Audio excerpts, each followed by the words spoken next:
Hello everyone, welcome back to my channel. আজ আমি আপনাদের সঙ্গে শেয়ার করছি তালের মালপোয়ার রেসিপি। আশা করি ভিডিওটি ভালো লাগবে। ভিডিওটি ভালো লাগলে লাইক, শেয়ার, কমেন্ট করতে ভুলবেন না।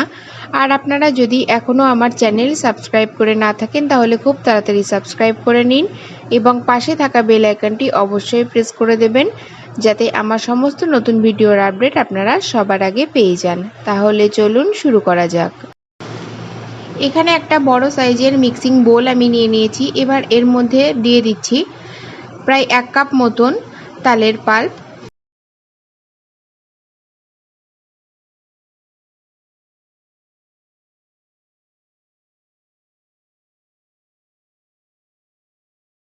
সেই সঙ্গে এর মধ্যে অ্যাড করছি 1/2 কাপ মতন সুজি। আমি এখানে মোটা দানা সুজি ব্যবহার করেছি।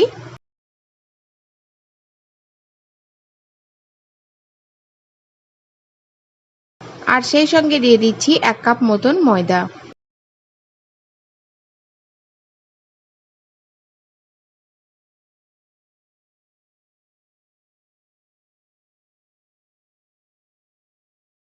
এবার একটা স্প্যাচুলার সাহায্যে আমি ময়দা আর সুজিটাকে তালের পাল্পের সাথে খুব ভালো করে মিশিয়ে নেব।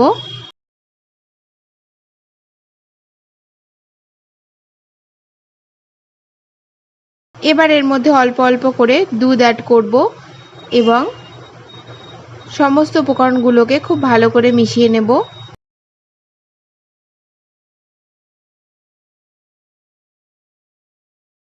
এটাকে একটা লাম্পস ফ্রি ব্যাটার তৈরি করতে হবে। দেখুন আমার ব্যাটারটা তৈরি হয়ে গেছে। এবার আমি এর মধ্যে দিয়ে দিচ্ছি 1 টেবিল চামচ পরিমাণ মৌরি।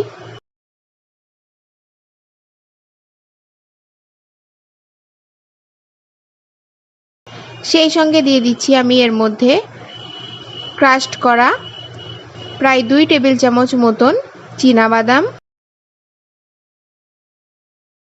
এবং এখানে 4 টেবিল চামচ পরিমাণ মতন আমি চিনি দিলাম। তালটাকে আগে অবশ্যই টেস্ট করে নেবেন কতটা মিষ্টি, সেই অনুযায়ী আপনারা চিনিটা অ্যাড করবেন।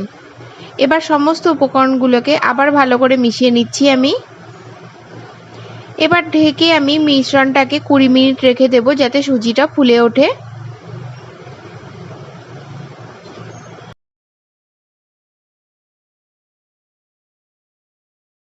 ফিরে আসলাম 20 মিনিট পর।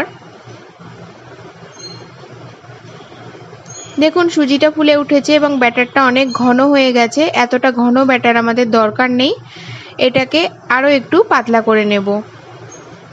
তো এবার আমি এর মধ্যে 1 কাপ পরিমাণ জল অ্যাড করব অল্প অল্প করে। আপনারা চাইলে জলের পরিবর্তে দুধও অ্যাড করতে পারেন এবং খুব ভালো করে মিশিয়ে একটা লাম্পস ফ্রি ব্যাটার তৈরি করতে হবে। দেখুন ব্যাটারটা এখানে রেডি হয়ে গেছে। ব্যাটারের কনসিস্টেন্সিটা কিন্তু না খুব ঘন হবে না খুব পাতলা হবে।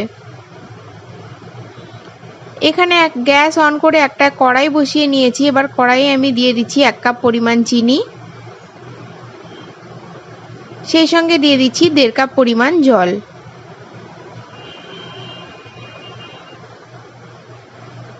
এবার চিনিটা জলে গুলে যাওয়া পর্যন্ত আমরা অপেক্ষা করব। দেখুন চিনিটা জলে গুলে গেছে।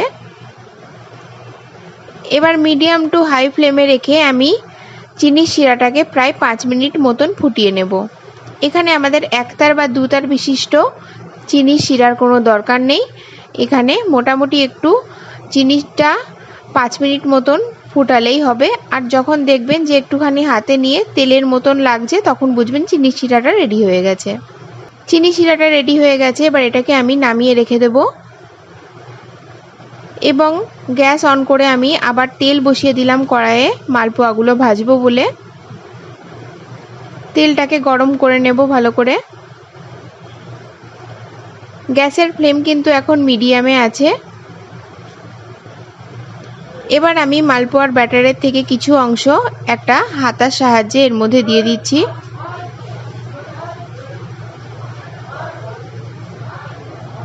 সাইড থেকে এইভাবে তেল দিয়ে দেব।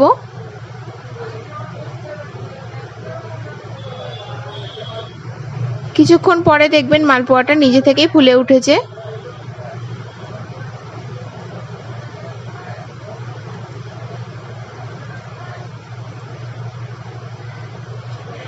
যেহেতু তালের মালপোয়া খুব নরম, সেজন্য আমি 2 চামচের সাহায্যে এটাকে উল্টিয়ে দিলাম।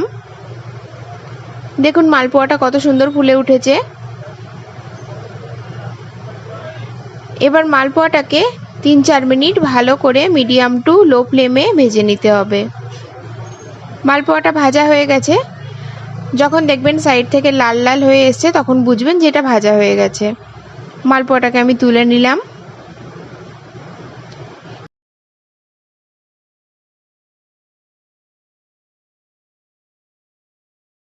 এবার যে চিনি শিরাটা বানিয়ে রেখেছিলাম তার মধ্যে আমি মালপোয়াটাকে দিয়ে দিচ্ছি। দিয়ে এটাকে রসে একটু ডিপ করেই তুলে নেব, কারণ মালপোয়া এমনিই নরম হয়েছে, আরও বেশিক্ষণ যদি রসে রেখে দিই তাহলে এটা একদম গলে যেতে পারে। এবার বাকি মালপোয়াগুলোও আমি একই পদ্ধতিতে ভেজে নেব এবং রসে ডুবিয়ে তুলে নেব। বাড়িতে অবশ্যই একবার ট্রাই করে দেখবেন। তাহলে আজ আসি, আবার দেখা হবে নতুন রেসিপি নিয়ে।